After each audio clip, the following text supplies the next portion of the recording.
Jangan lupa subscribe YouTube channel Metro TV News dan jangan lupa nyalakan notifikasinya.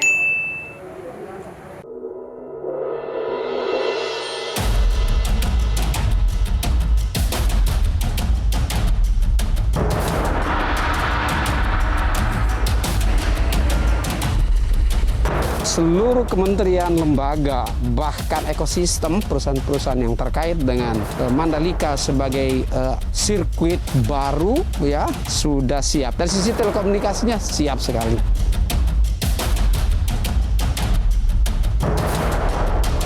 Dari sirkuit itu kalau MotoGP ada, perhelatan itu ada, itu kira-kira 200.000 orang akan hadir.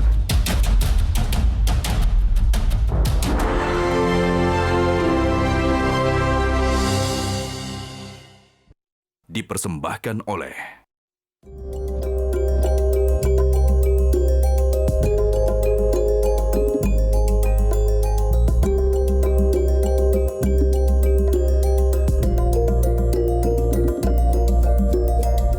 Bakti untuk negeri ekspedisi Nusa Tenggara masih terus berlanjut. Dari Mataram, tim bergerak menuju Mandalika. 1 jam perjalanan untuk tiba di sini, tepatnya di Lombok Tengah.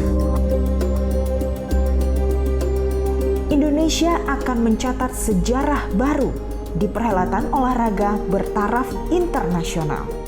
Segala aspek sedang dipersiapkan untuk menjadikan Mandalika sebagai sirkuit MotoGP pertama Indonesia untuk musim kompetisi 2021.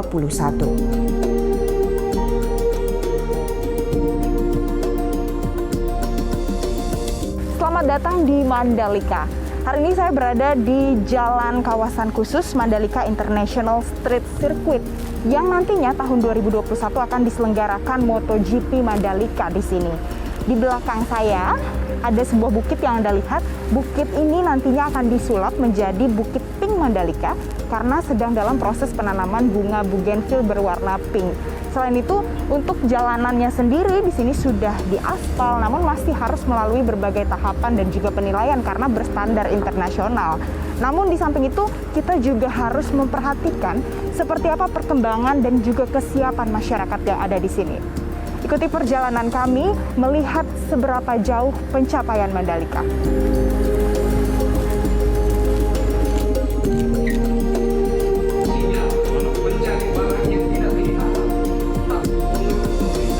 Pak Joni, sejauh ini terkait dengan pembangunan jaringan telekomunikasi dan internet di kawasan KEK Mandalika, apalagi nanti akan ada sirkuit MotoGP.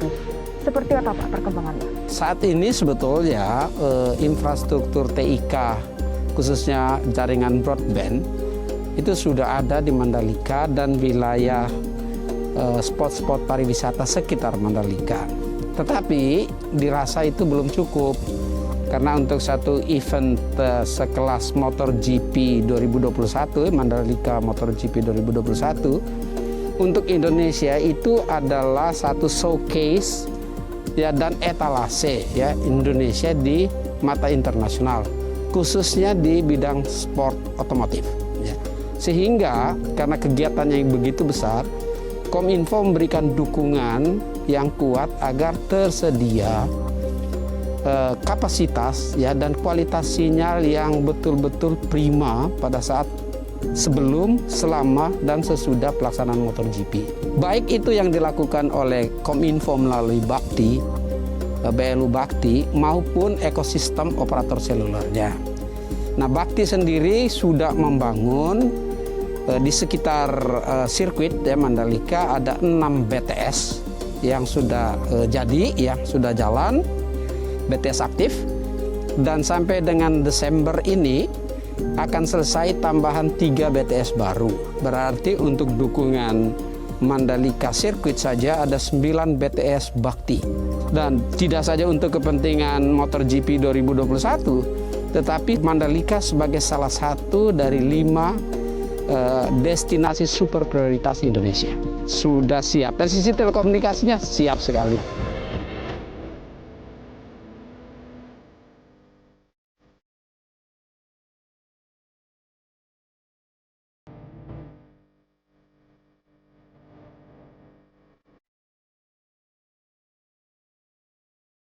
Doni, ternyata sampai hari ini setelah ada pembangunan jaringan infrastrukturnya seperti yang sudah disampaikan sebelumnya oleh Bakti, dan ternyata juga ada akses internet yang juga sudah ditingkatkan, ada beberapa bagian mungkin termasuk di dalamnya kota mungkin menyampaikan keluhan terkait dengan ternyata di sini sinyal masih susah. Seperti apa, Pak? Jadi di Indonesia ini ya kita potret infrastruktur TIK ya. Kita sudah membangun 348.000 km panjang fiber optik gitu, untuk pita lebar ya, broadband di darat dan di dasar laut. Kita juga sudah membangun 480.000 BTS tersebar di seluruh Indonesia, baik oleh Kominfo maupun oleh operator seluler. Kita saat ini sudah menggunakan 9 satelit ya, 9 satelit untuk mendukung komunikasi kita. Tetapi ini semua belum cukup karena memang Indonesia negara yang sangat besar ya, sangat besar, penduduknya besar, wilayahnya pun besar, tantangannya besar, 17.000 pulau kita ini. Nah untuk itu masih terdapat 12.548 desa dan kelurahan yang belum ada sinyal 4G. Nah ini yang akan nanti dikerjakan oleh Kominfo melalui Bakti ya. Pada saat tahun 2022 nanti kita harapkan seluruh 9.113 desa di wilayah 3T sudah bisa tersedia sinyal 4G. Dan 3.435 desa di wilayah komersial non 3T yang belum ada sinyalnya akan dibangun oleh operator seluler, dan tahun 2022 ya selambat-lambatnya kita harapkan juga selesai. Dengan demikian pada tahun 2022 atas dukungan pembiayaan APBN, pembiayaan PNBP, dan pembiayaan Universal Service Obligations, seluruh desa di Indonesia nanti sudah tersedia sinyal 4G.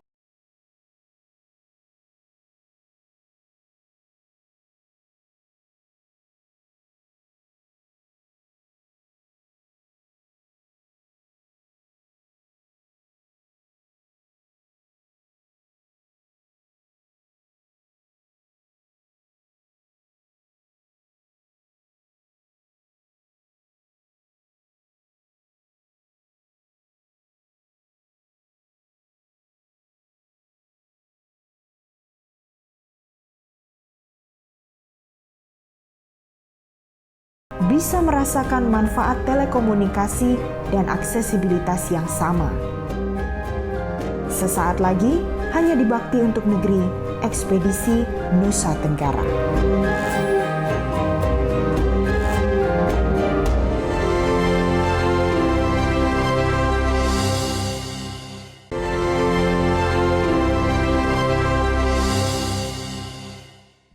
Dipersembahkan oleh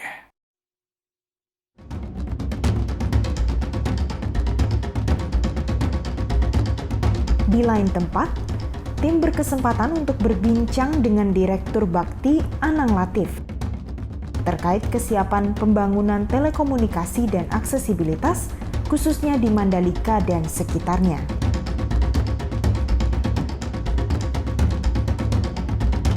Pak Anang, dari hari ini kita lihat dari yang pertama kali Cake Mandalika ini sudah mulai dipersiapkan, diproyeksikan nanti pasti akan ada sangat banyak turis yang datang, Pak. Pada saat ada banyak turis tentu kebutuhan telekomunikasi khususnya internet akan meningkat, Pak. Dari Bakti sendiri apa sih Pak persiapan yang sudah dilakukan? Cake Mandalika ini memang sebuah lokasi baru yang dibangun ya, yang dulu mungkin daerah-daerah orang belum banyak sentuh di sini.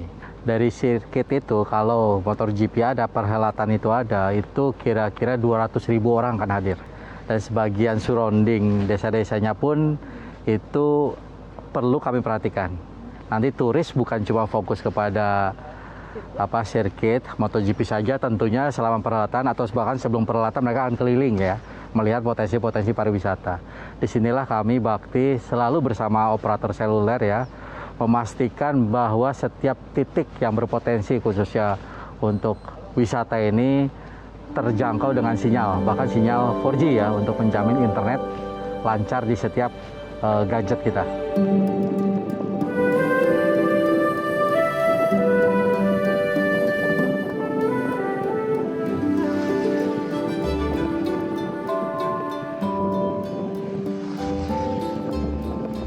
Saat ini saya dan tim berada di Bili Bante, tidak jauh dari sirkuit Mandalika. Perbukitan dan persawahan nan hijau adalah pemandangan yang mendominasi perjalanan kami. Tepatnya, perhentian tim ekspedisi Nusa Tenggara berada di Desa Bilibante.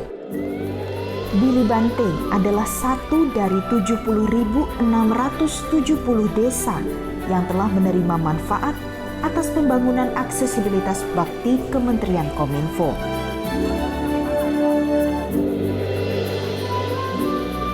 Bapak, pertama kali saya datang ke Bilibante ini benar-benar kami semua jatuh cinta sebenarnya Pak, karena benar-benar hijau, indah, asri. Kok bisa sih Pak?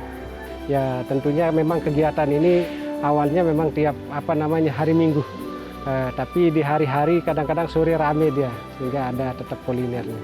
Apa saja sih Pak yang ditawarkan untuk turis yang datang ke sini? Mungkin tadi saya sempat lihat ada pasar pancingan. Selain itu ada apa lagi Pak? Ya ada paket bersepeda. Kemudian juga di sini kemarinnya di Karangkubu itu ada homestay kita juga ada. Kemudian ada Pura Lingsar yang cukup termasuk pura tertua di Lombok Tengah yang sering dikunjungi. Aku pada saat cari di Google ada sangat banyak berita tentang Bilibante. Seperti apa sih Pak promosi mungkin yang dilakukan? Apakah dulu offline kemudian berpindah menjadi online? Seperti gimana? Ya alhamdulillah kan memang dulu kita ini promosi itu desa wisata ini ya melalui media cetak dan lain sebagainya. Dengan adanya WIP sekarang kita cukup cukup mudah sehingga mempromosikan ya online ini enak sekali. Kita perkenalkan desa wisata desa Bilibante ini ya dengan itu cukup mudah sekali. Seberapa besar sih Pak perbedaan pada saat dulu promosi masih dilakukan secara offline, tapi kemudian sekarang sudah berpindah menjadi daring atau online? Berapa besar sih perbedaannya Pak? Oh luar biasa, jauh sekali perbedaannya. Memang dulu kita ketika mempromosikan lewat online itu agak susah juga kan, terbatas juga jangkauan. Tapi sekarang setelah terjadi dengan online ini justru sangat pengunjung sangat justru lebih enak kita mempromosikan dan pengunjung semakin ramai dia. Luar biasa perbedaannya setelah online begini. Ya tentunya tamu-tamu kita baik dari mancanegara maupun lokal ini terutama kemarin banyak sekali kan di Jogja itu kan tempat wisata banyak, justru banyak kesini ikut bersepeda, ikut bersama masyarakat, bahkan nginep di homestay yang ada di desa Bilibante ini. Semuanya datang ke sini ya Pak? Iya datang ke sini. Nah di sini tadi juga aku lihat ada beberapa kaum muda Pak atau kaum milenial kita kenalnya. Seperti apa sih Pak partisipasi anak-anak muda terutama dalam mempromosikan Bilibante khususnya secara online? Ya. Tentunya kita di sini kompak. Anak-anak muda kita bina juga, mereka sudah dilatih terkait dengan penggunaan digital ini. Mereka sudah terlatih dan juga ikut berpartisipasi mempromosikan desa kita. Karena desanya ini adalah memang betul-betul menjadi desa mereka juga.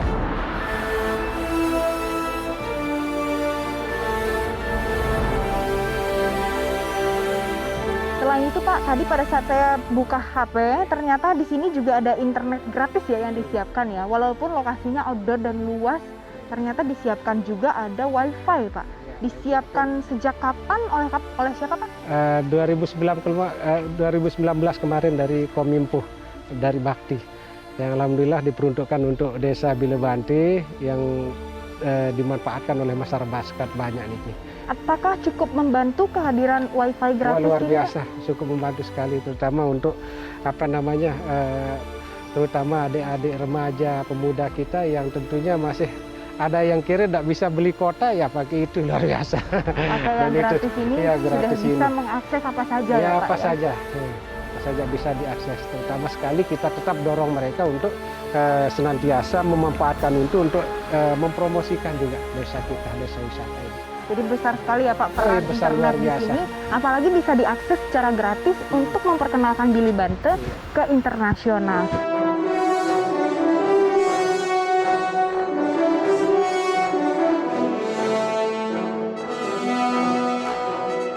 Biru langit berpadu dengan hijaunya persawahan membuat kami nyaman menghabiskan waktu sejenak di Bilibante.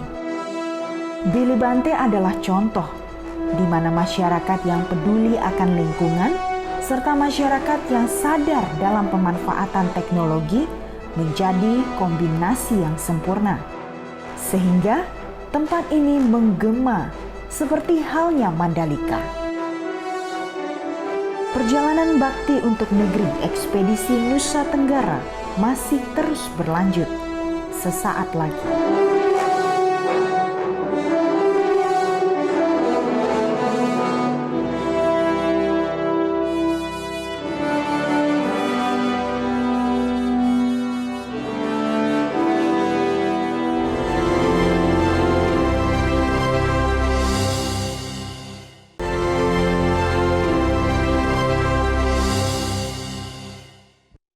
dipersembahkan oleh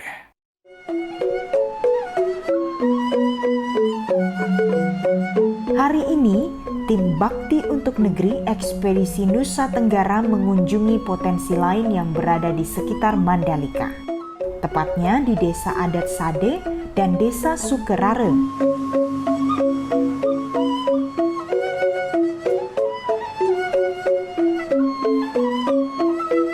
Desa yang begitu terkenal dengan kekhasan budaya serta penjaga tradisi warisan tenun bercita rasa tinggi.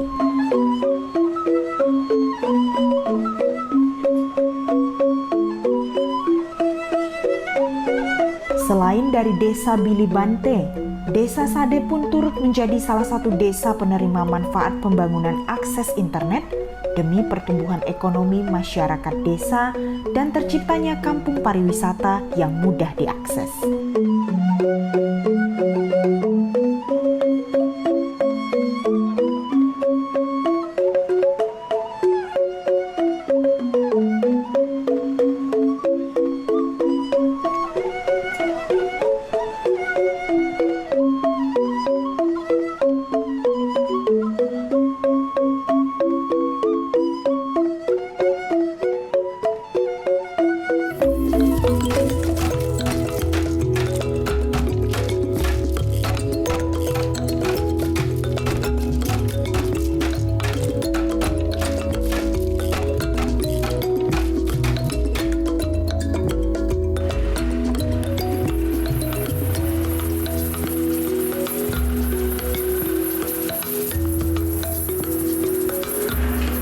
Ketahanan ekonomi adalah hal yang penting untuk dikembangkan secara berkelanjutan. Unsur kearifan lokal adalah yang biasanya selalu ditonjolkan oleh masyarakat dalam hal ini. Pemirsa, kita tahu bahwa Lombok adalah salah satu surga tenunnya Indonesia. Hari ini kami sudah tiba di salah satu desa wisata tenun yang ada di Mandalika. Namanya adalah Desa Sukerare. Di belakang saya pun ada beberapa ibu yang sedang menenun. Sebelumnya mereka sudah pernah diedukasi oleh Bakti dan uniknya mereka sudah memasarkan hasil karya mereka kepada dunia secara daring. Halo Mbak. Halo Mbak, selamat datang. Selamat. Iya. Mbak, ini hasil karya tenun-tenunnya ya? Iya, betul Mbak. Sudah berapa lama? Menenun dari umur 9 tahun. Jadi satu tenun dihasilkan dalam jangka waktu berapa lama? 2 bulan. 2 bulan. Itu untuk yang ukurannya sepanjang ini? Ukurannya 2 meter. 2 meter. Iya, lebarnya 110. Sejauh ini biasanya sebelum pandemi, apakah orang yang datang ke sini membeli ini adalah turis atau dari mana aja Mbak pembelinya? Dari turis juga, ada juga tamu domestik banyak yang datang yang beli kain songket. Mbak Yanti bangga dengan semua yang ada dari Bangga sini? sekali. Karena gini ya Mbak ya, kalau nggak ada ini, mata pencarian kita itu apa? Kita makan dari mana Mbak?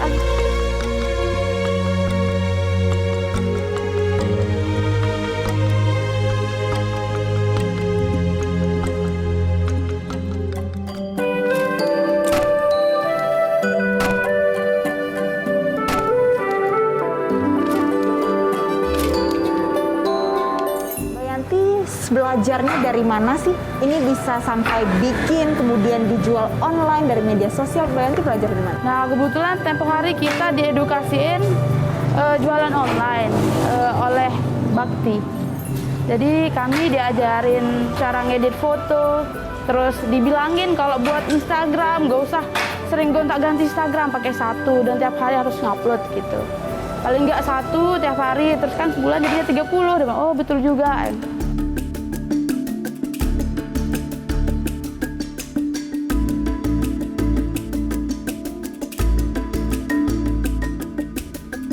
Nah, kelebihan dari anggota perempuan kreatif Sukerare ya ini, belajar penjelupan warna, biar kualitas songket kita bertambah, kualitasnya lebih naik lagi, biar nggak kalah sama songket yang lain. Apa harapan Mbak Yanti dan ibu-ibu lain yang ada di sini? Kami di sini, ibu-ibu di sini itu berharap banyak lewat internet ya Mbak ya, biar orang-orang tahu, oh ini loh songket Sukerare.